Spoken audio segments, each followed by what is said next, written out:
maybe some other players that are standing out in camp that some players have talked about, some coaches have talked about. Let's see what do you, in your opinion, what are some of the players that you've heard about that are Well, making a name? I'd say the biggest, like this is one of the bigger ones, and we in credit to us, John, because this has kind of become public, but we talked about it previously as Nathan Efobi stepping up Mm-hmm. at right guard. Sharon Moore, I think it was, made comments as recent as Monday, maybe yesterday. I think it was yesterday, where he's like, "Well, Nathan Efobi's looking good. He's currently in that starting guard position because, as we told you guys before, Giovanni Alhadi is playing left guard, as we shared with you guys, like, I don't know, 3-4 weeks ago before camp even started, because that's what we were hearing on our end. And then we projected, we were like, well, then who's right? Then what's right guard? Well, we thought, well, Nathan Efobi would make sense. That'd be the proper transition. And it is. It turns out it's Nathan Efobi. So currently the offensive line looks like Evan Link, Giovanni Alhadi. You got our guy, was it Crippen? And then you got Nathan Mm-hmm. Efobi and Andrew Sprague at the right tackle spot. So very high upside offensive line. And by the way, the size of this offensive line, I should have those numbers, but I just recall following them and like all these dudes are monsters. Like all these dudes are like 315 plus. Like they're just big dudes, man. So pretty excited about that. Nathan Efobi was actually a big recruiting win. I believe he's out of Georgia was how they got him. But yeah, he was very underrated coming out of high school. Another player, John, that who is another player who is being mentioned so consistently, the most consistent name so far out of camp is Dominic Nichols. Again, like he's just, the coaches keep talking about him. He is the most common name that I'm hearing from various coaches, that like when they give their reports and things like that. And also we're just hearing behind the scenes that like Dominic Nichols is coming to play. Another player who's making a lot of noise right now is Cameron Brandt. I believe it was Wink Martindale who said that he's looking at Cameron Brandt as a starter. Now he would play the Chris Jenkins hybrid role. So he'd be in the position where you'd have, you have TJ Guys, your Sam, your close end would be Cameron Brandt. Rayshawn Benny's your 3 tech, and then Derek Moore is your field end or your rush end. So that's that's how they're looking at it, and it's great to hear that the defensive line, and to mention more players, because the other two guys is Derek Moore and TJ Guy. Apparently, they just look like they're ready. They're practicing really well. They're stepping up. They're looking like they are aware that it's their year, because it is. Like it's their time to take that next step, right? Because you don't have the Kenneth Grant, you don't have the Mason Graham push in the pocket. They are going to have to be the difference makers now, along with Rayshawn Benny. Those are the real names, John. I do have some other notes and tidbits regarding camp, regarding the offense, and some other things going on, but those are kind of just the players who have come up frequently and we're hearing good things about right now. Yeah. No, I think it's interesting. There's some discussion about the coaches and about Newsome. Newsome's been mentioned in a few different pieces, and obviously Evan Link. Evan Link and Newsome talking about how Evan Link had his best 2 games at the end of the season.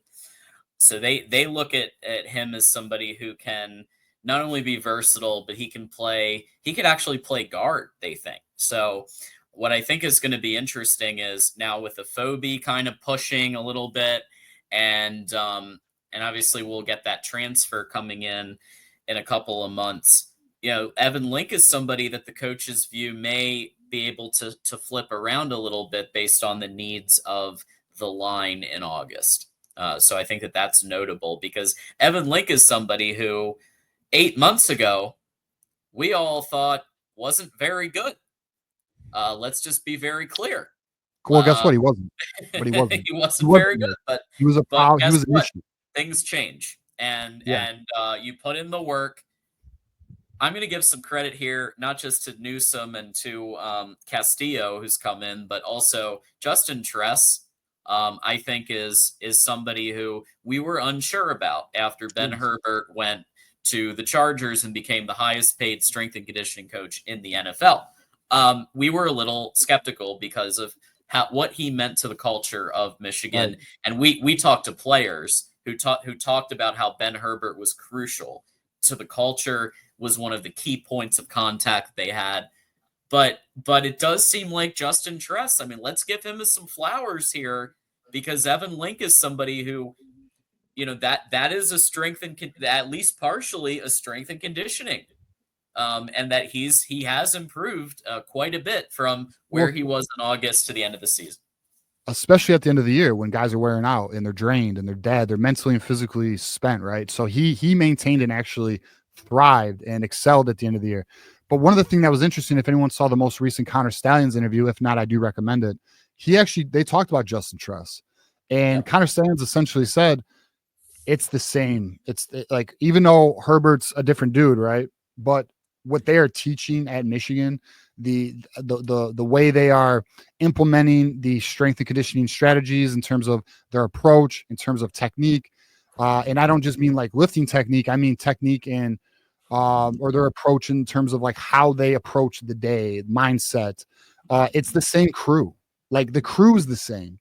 The leader's gone. So you have a different captain of the ship, right? But at the end of the day, it's the same methodology, the same philosophy. And Connor Stallions said Justin Tress essentially, like, they're good to go. Like, Connor Stallions has full confidence in Justin Tress. He would know very well. So that actually just reassured me, because I mean, quite honestly, the only thing we needed on Justin Tress was sample size. And so far, 1 year, looking now, the next sample size, or the next data point for Justin Tress, is going to be when we start seeing those weight changes, when they do the summer conditioning, summer training stuff, all the way to fall camp, and they put out the new weight numbers and all that.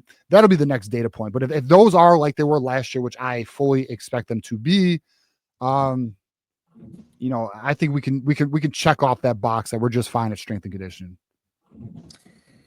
Yeah, for sure.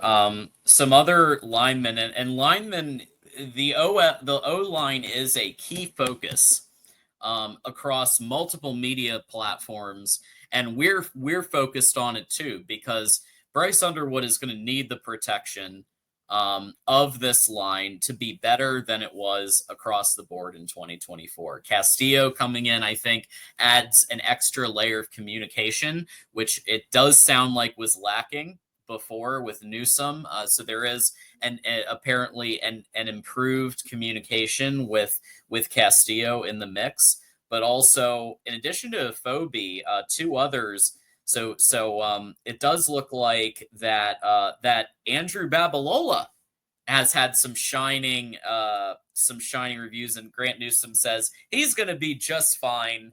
And it does seem like he's somebody who could very quickly be in contention for a top 5 spot. I don't think it's going to happen game 1, but I do think watch the space for Andrew Babalola, because I think there's a possibility that he does have some time in either the 6 deep, or even when they go for the 7 lineman concepts.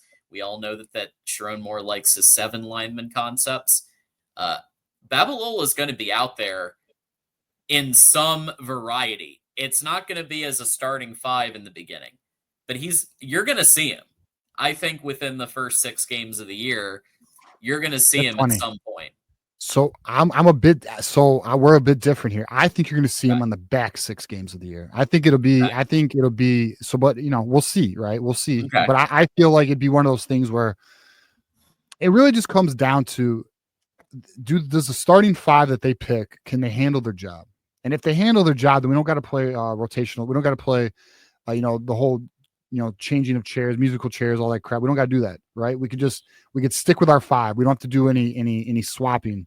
We'll see if they can handle that. If they do handle that, then I really don't anticipate Babalola to get run until as the year progresses. You kind of saw this with Andrew Sprague, right? Who was a top 100, highly sought after offensive lineman, not to the extent of Babalola, but still highly, regarded. You saw him start to get action as the season progressed. That's kind of what I'm anticipating for Babalola. As the season progresses, you will start to see him get supplemented in here and there. We'll see though. I mean, Ty Haywood's another one. He's on they both are on the same trajectory in terms of early playing time potential. For sure. Yeah, and I think if you see him in the first 6 games, to be clear, I think it's in a 7 lineman set. I don't think it's going to be in starting 5. I don't think it's even going to. You might not even see him in a 6. But we know that Sharon Moore likes, and even with Chip Lindsey maybe making things a bit higher tempo, I think Babalola is going to make at least one appearance. It might be New Mexico Lobos. It might be another more of a cupcake team in the fourth quarter. But I think they're going to try to put him in and just see how he does, maybe in a fourth quarter type situation. Also notable, and this is always great to hear, that Derek Moore and TJ Guy are standing out. That's what you want to hear. You want to hear that you're returning starters and people who are mainstays of the defense are becoming leaders after some of these practice periods. So some of these names, I call him TJ my guy, because I think he's going to have a standout year in 2025. So it's good to hear that the seniors and the grads are stepping up and being leaders in their positions too. Yeah, big time positions. Yeah, I mean, I got some more here on the camp stuff if you want me to hit on it, or if you wanted to take it.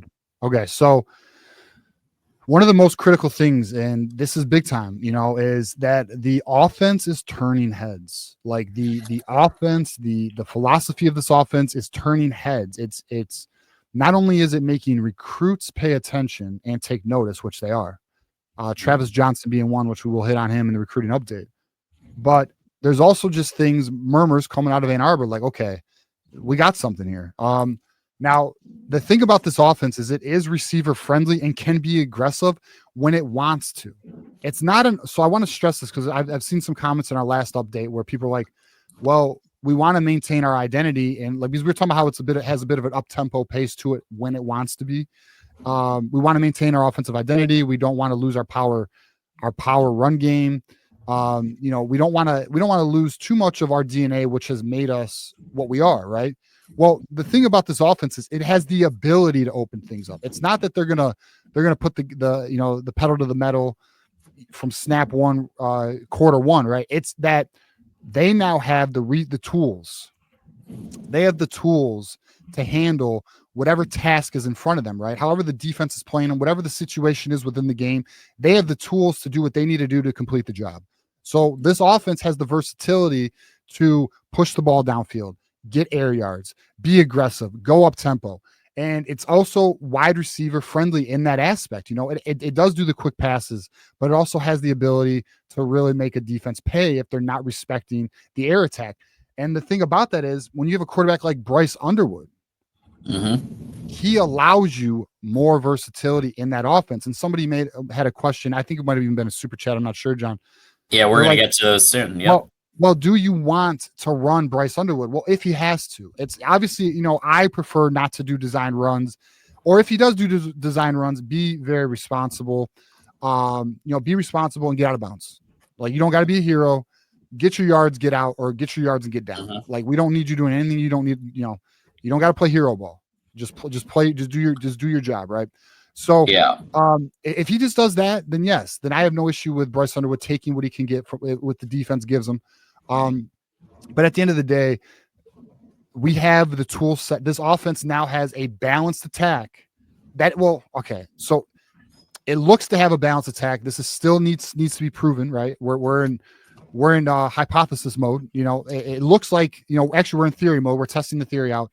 It looks to be that it's in the direction we want. Now, obviously, we will not know the conclusion of the test until we can get on Saturdays.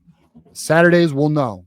But the early indications are this offense is in the right direction and what we are looking for to be a more complete football team. Yeah, and it does seem like in practice, Derek Moore mentioned that Bryce Underwood has been running on them a little bit. And just when you're kind of factoring in his elite passing ability, if you take that away, take all the receivers away, he can still run on you. And so while his running ability, I'm not calling him Lamar Jackson by any stretch of the imagination, but he can run the ball. And Vince if Young. all receiving options and tight end options are taken away from him, and that's the only option, and he sees an opening, he's able to take it. Yeah, my comparison for him is a Vince Young. Yeah, that's a good call. Yeah, but with a Jaden Davis or a Jaden Daniels arm potential. So we'll see. We'll see how they do it. I mean, that's the thing too, is like with him being a young quarterback, like he has to gain that awareness. Because if you watch his Belleville highlights, he puts himself in risky positions sometimes. And but in college, these kids are gonna be, they're gonna. Bryce is a big deal. You better believe there's a DB, a safety, a linebacker who wants to make a name for himself, and get a lick on him, right? So, I'm sure the coaches are. I mean, I'm sure. I'm very confident the coaches are letting him know, and I feel Bryce, should be just fine. Just needs to just don't play hero ball, and if he doesn't play hero ball, he'll be just fine. Yep. And a reminder that we on April 19th. We will get our first opportunity to see Bryce Underwood with the maize and blue in the spring game under center, and we'll see how much they utilize him. I do think that the game might, given the fact that Mikey Keene is injured, the strategy may change slightly. Because if he becomes by 18 days from now, if he's the obvious and I think he already is, but if he's the obvious day one starter, they may go a JJ McCarthy approach where he plays some time, 3/4. Well, not even that. Oh, I'm sorry. You call it spring game. I don't know. My mom was on week 1. Yeah. Go on, spring. Yeah. Spring game. I think if he's the first half, he may only be in first half. And maybe even we'll see. I mean, I think he needs to play, and I think he needs to have that time against the Wink Martindale defense. But at the same time, if he's gonna be the starter, and they know he's gonna be the starter, I think you're also going to see a heavy dose of Jaden Davis and see what he can do, because he does look improved, and you got to know what you have in the backfield too. You got to know what you have behind Bryce, because there are going to be times when you're in a game against New Mexico, or you're in a game where you're going to want to rest him, and who do you have behind him, or if there's a situation where the backup has to come in. So you got to see what you have. Yeah, definitely. And so 2 things. One last thing on what's going on in camp, and then an idea I have, John, an idea that I've not shared with you yet, but I was thinking about. And we'll do it live. But the last thing I want to talk about with camp is the big thing that Schromore's trying to teach right now in these early practices is fundamentals, right? It's the blocking, it's the hand placement, it's the pad level. These are the things they're trying to get out of these kids early, get the rust off of them, get back into football mode. So that's really where we are. I would say in the next 2 weeks, we should hear some more about certain guys standing out. We should hear a little bit more about maybe the identity of the offense more. Even though I think we have somewhat of an idea, but it should, the picture should get clearer as spring camp goes on. And we should definitely get an idea of other guys once practice gets more live and they get more practices and pads. We'll hear about other guys really standing out. It's still a little early. One thing I will also add is it does appear that when Rod Moore does return,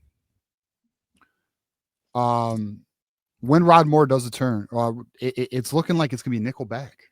It's looking like that's kind of the rumors right now. So we'll see.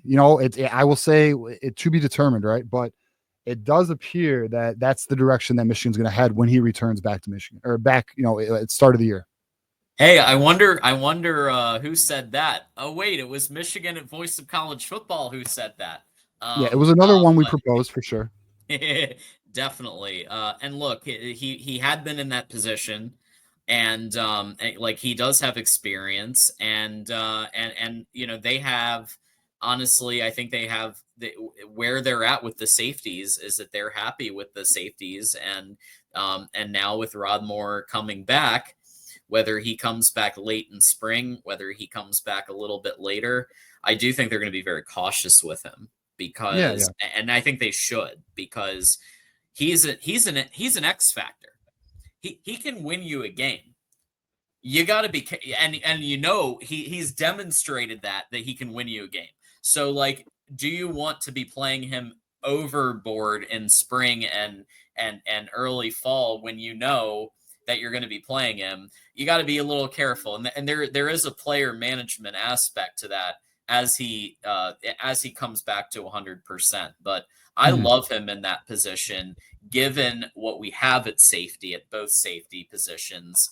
And there's always the possibility for rotation. We know that. We know Wink Martindale isn't afraid to put people wherever he thinks they might be. Even if I think they're out of position, he'll still do it. And so anything's possible. Yeah, and our boy Juju's like, why move the best safety in the country to a center fielder for a nickel? I think the thinking, the logic behind it, Juju, is Brandon Hillman's ready to play safety.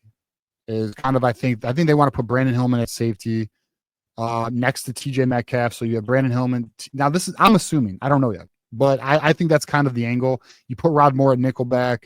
You got Zeke Berry at outside corner, Jair Hill at the other outside corner. Your DBs are kind of set, and Brandon Hillman was showing flashes. He does look ready. We'll just have to see, it to be determined. I won't say that it's so early in spring ball and we still have to get Rod Moore back. We just don't know, but that does appear to be the rumor coming out. I also want to add, John, so here's a crazy idea I have. Yeah, let's hear it. So we know April 19th is the spring game. So, and we're doing a post game. Yep, but like we are, people are going to be watching it, but they're not going to see, they're not going to know. An idea I have, John, is what if we did another post game after the televised version the week later? Yeah, I'm down. Yeah, I'm down, bro. I think I'm down to do it. So we could talk ball with everybody, because there's gonna be so many people who are not able to witness the game. I'd like to be able to talk, reaction. I'd like to get everyone's reaction after viewing it. So I'm down. We will definitely do 2 post games. We'll do one live at after the initial or the official spring game, and then on the replay week later television spring game, we'll do another one, and we'll have a good time with that too. Yeah, I'm gonna try, for the benefit of those who aren't there, I'm gonna try to be spoiler free in the beginning, and then at a certain point, maybe 10-20 minutes into the show, I'm gonna say, hey folks, it's spoiler time. If you don't want to be spoiled, wait till next week. Otherwise, you know what I mean? Like I think maybe a couple minutes, let people hang out for a bit, and then it's spoiler time. Which I've seen all over, but we'll see. We'll figure it out. But I think that's a respectable approach, John. But there's no way we're not spoiling. I mean, like if you're coming to watch the post game of a game that we just watched, I mean, we're gonna. GT says, give me all the spoilers. So what we might do then is maybe a disclaimer, like we'll just warn you. Hey, we're gonna give everything away here. Yeah. I'm gonna be real too. I'm about to be taking notes with my phone. Like, we're gonna have a lot. It's gonna be a good time.